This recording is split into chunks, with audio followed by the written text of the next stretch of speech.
Pop's been on kind of a roll of late. Yep.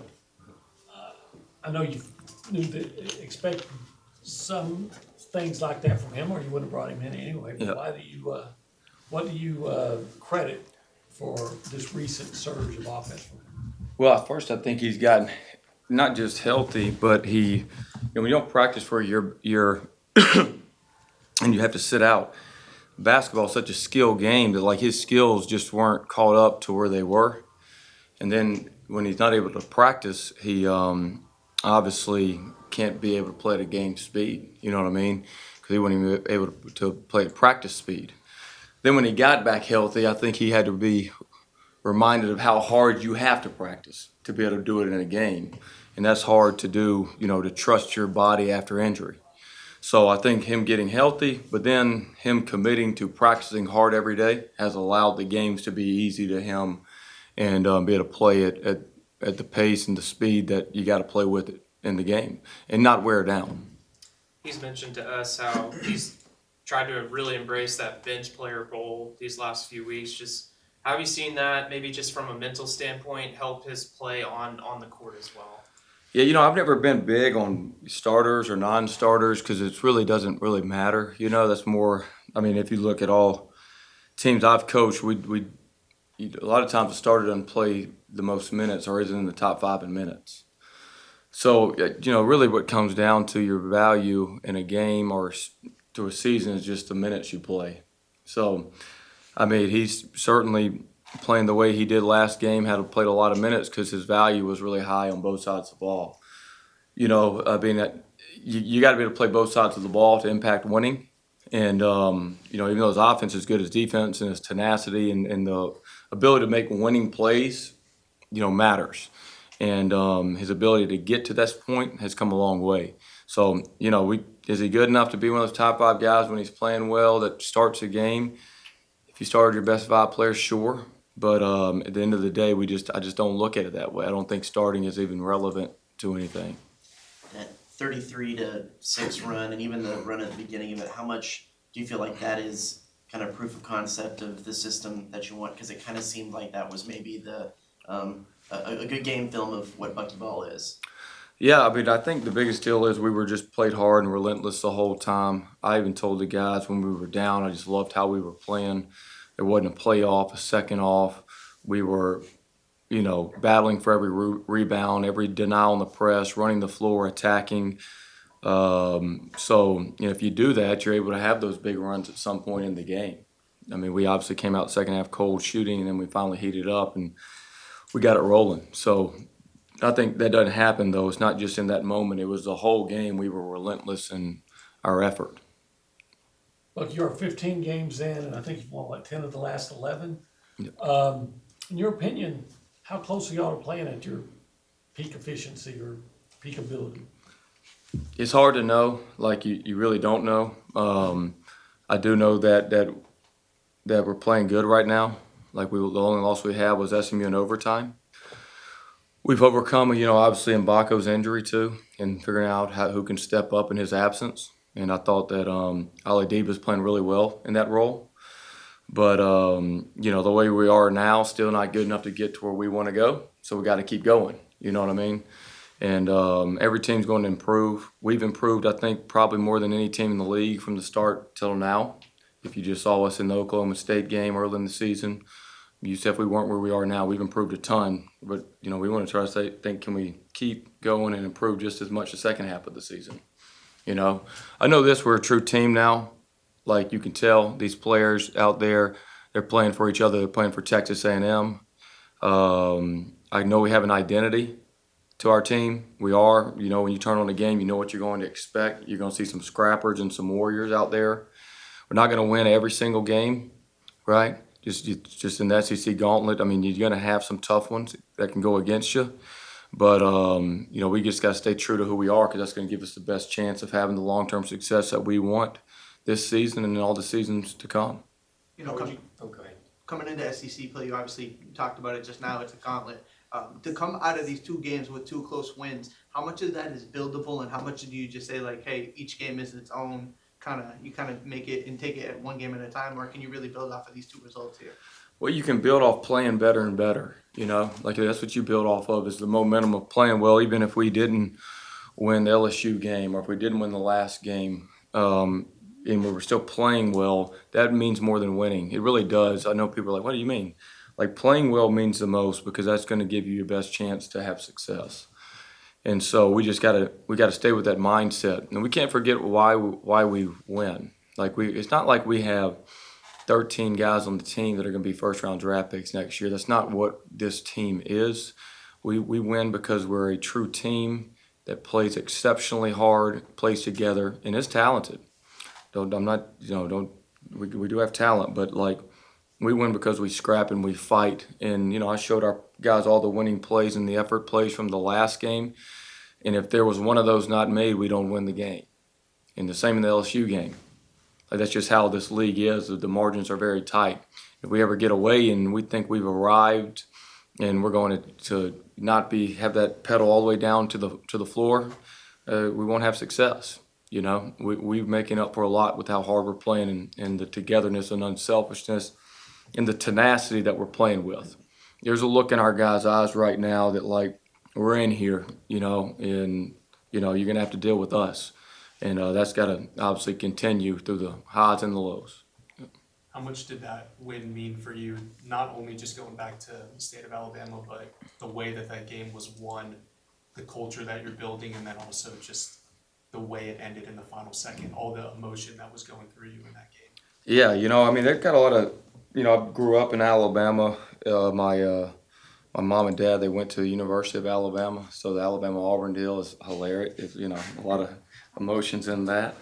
And, for my dad and mom to be at that game, that was great for them to see their son roll in there to the jungle and get a win, So, no, it was fun. It was a lot of fun. I do like the coaches, the Pearls. They've been good to my players in high school that went to school there, and they've had a tough schedule. They played their record's not indicative of who they are. They've got one of the toughest schedules in the country, and but it was great to get an SEC win. That's for sure. The end of the game was intriguing, but I want to be absolutely clear. Like, I was on the radio earlier today with some people from the SEC, and it was just to rehash this for the Aggies because they're like, what the heck what happened in the game? You know what I'm saying? And so, we're playing in the game and there's, we're going to the free throw line late in the game and we're going to try to make two. We're up by 2 with 2 seconds left in the game. And we're going to make 2 free throws to get the game to 4 points. And the game's over with. Well, we missed the first one. So now it's a 2-point game. They call their last time out in the game. So now we're sitting there and it's like, okay, if we miss this free throw, all right, they're going to have to take an 80-foot heave as long as we hit the rim on the free throw. And, we want to do that. We got 4 players with 4 fouls on them.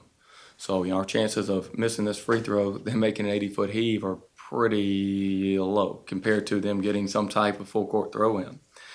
So, anyway, between the first and second free throw, 0.4 seconds was mistakenly added to the clock. Wouldn't have changed our decision, but we wanted to miss the free throw. So, we shoot the free throw, missed. There's an inverted whistle, right? They took it, did what we wanted, throw a 80-foot pass, 80-foot shot that comes up well short. Game's over. We're ready to celebrate. We won the game. Let's go. But the inverted whistle says, no, hold up. There's going to be a sideline out of bounds. And so I'm just thinking, y'all remember the whole Americans versus the Russians, I do. You remember it. Yeah, you remember it. And so we're sitting there like, hold up now. A sideline of we just won. We're going to have to go win for a second time here. And we remember how that story ended. So, they take it, they get a sideline out of bounds with 0.6 seconds left. Like this is the only way that this game isn't over is if there's some type of whistle. So they get a sideline out of bounds with 0.6 seconds left. They throw it in, and Keyshawn Murphy's a player I coached against in high school. He catches it. We know if you know basketball how hard it is to get a shot off from that distance to load up. It's almost impossible in 0.6 seconds.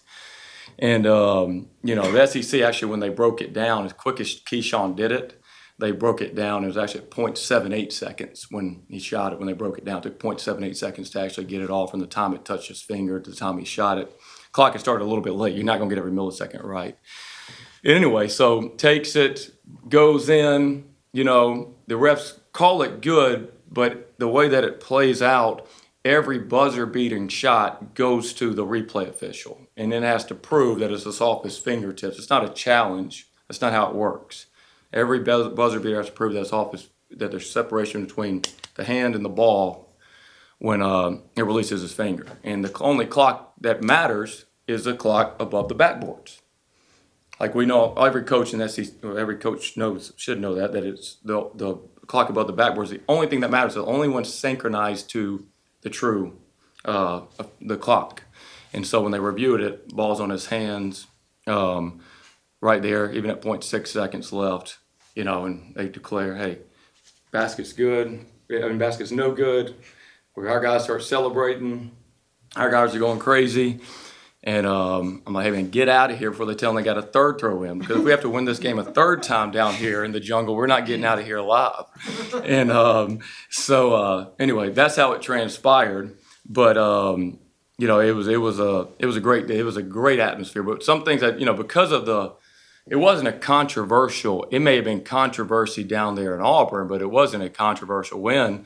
Felt like we won it twice. So it was a dang sure a great win by our guys to go ahead and get it done. But something because of the way that everything went down, something that wasn't talked about enough is the great victory it was on the road, because in 6 years and 6 seasons, Auburn's only lost 6 games in that arena, you know? And so that was just a great win for our guys and a great win for the Aggies. So I know everyone, you know, I say that just for all our Aggies here to wonder, hey, how did this all transpire? What are the rules? And, you know, I've been asked, why didn't the SEC just make a statement? Well, the SEC, when I talked to them, and they said they don't make any statement when the call is correct. They don't make a statement when the call is correct. There's no need. So that's why no statement's needed, correct call. It was just to see our guys, you know, persevere through that. And, you know, again, I felt like we were going to get to celebrate twice, and glad we got out of there alive. You know, when you talk about that end of game situation, the putting the extra time on the clock and all of these things happening in fast time, was the communication between you and the refs like clear? Was it suffice or? Yeah. So this is no deal with it. I'm just telling you what the SEC has told me after. You know, they have been great. The SEC has been great to work with, because it was one of those situations when they had those inadvertent whistles and they got the ball on the side. Like, I'm furious about this, and then Auburn's mad. I'm like, what are they mad at? You know what I'm saying? And no, I didn't know they added the 0.4 to the clock. That's what was weird about it. I didn't recognize that after the game went from 2 to 2-4 between the free throws, because you usually that, you know, it doesn't happen. You know what I'm saying? And so the fact I found that out after the game, that would not have changed our strategy to miss the free throw when they had no timeouts. And the strategy obviously worked, because they throw a heave that doesn't come close to the basket. But no, we didn't. I didn't even know about it after the game. I'll tell you something really funny though. This is so funny. Before the game, with about a minute left, the clock's ticking down. We're in warm-ups, okay? And I bring the head ref over there. The clock's ticking down. I say, hey, man, that scoreboard is wrong. The 10th of the second clock is not working right. This is so funny, because look at it compared to that. They have a side scoreboard that the fans don't notice, but it's irrelevant. I said, and I was just worried that one of our guys may look up there and see it. The 10th of the second thing was wrong. Like, it was going down wrong. Like, basically, when it's supposed to go to like 1.9 seconds, it's showing like 1 minute 9 seconds. So their 10th of a second mark was actually on the second mark, so it's not flipping fast enough. So I bring him over there before the game, and I'm pointing to it, and he says, yeah, but Bucky, you know the only clock that matters is the one on the goal. I said, yeah, no, I'm just saying it's wrong, you know. And it came down to it at the end of the game. It was that, you know, that we were going to the 10th of the second on that one, you know.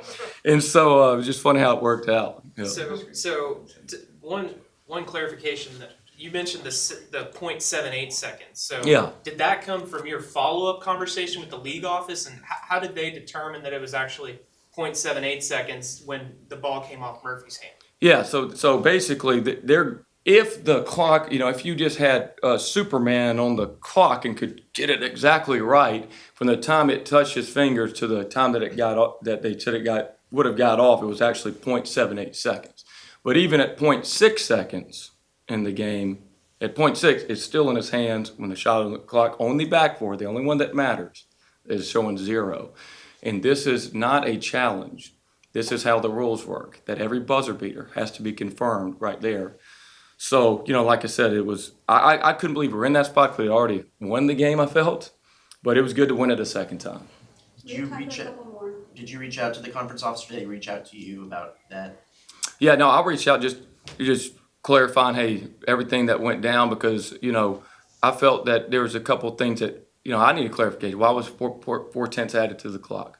Why was there the whistle happened after our strategy? So what you've got, I really respect the SEC because even though all the late game calls under 2.5 seconds went against us, it felt like, and they acknowledged some things could have been different. Certainly the last one that went against us, at least that got corrected to the obvious situation that the ball wasn't off in time. So that was good. In all the games you've coached, where does that one rank? Well, it's fun because there's it's great when we go on the road and get a W, and there's that much, there's that great of an atmosphere, right? Like I love that. Like there's nothing better than having, to be escorted off the court with security. You know what I'm saying? Like I live for that. And to have everyone yelling and throwing stuff at you and just going off, because you did something relevant. Now, I remember a quote that someone once told me, and it was like haters only get loud when you do things that matter. Haters only get loud when you do things that matter. And if you realize that with success comes the haters, the only thing you can hope for is to acquire more, right? And so when they're hating on us coming off that court, it's because, hey, they could have been upset with the game, but we did something that mattered. We won in that building. And that was only the 6th time someone has done that in 6 years. So that was a great win for us, and that's what I'll remember about it. Real quick, what some challenges for Oklahoma, the team you're going to face tomorrow? Great basketball team right now. They're playing well. They didn't play their best in their last game, but they got great guard play. It's a tough matchup. Be anybody's game, just like the last 2 games. So we got to remember what we are. What I would say for our fans, we got to get everybody here. These margins are so small. They are. Dang sure can't assume you're going to win because you're at home. This is anybody's game. And so we need everybody here fighting with us, and I expect a great game.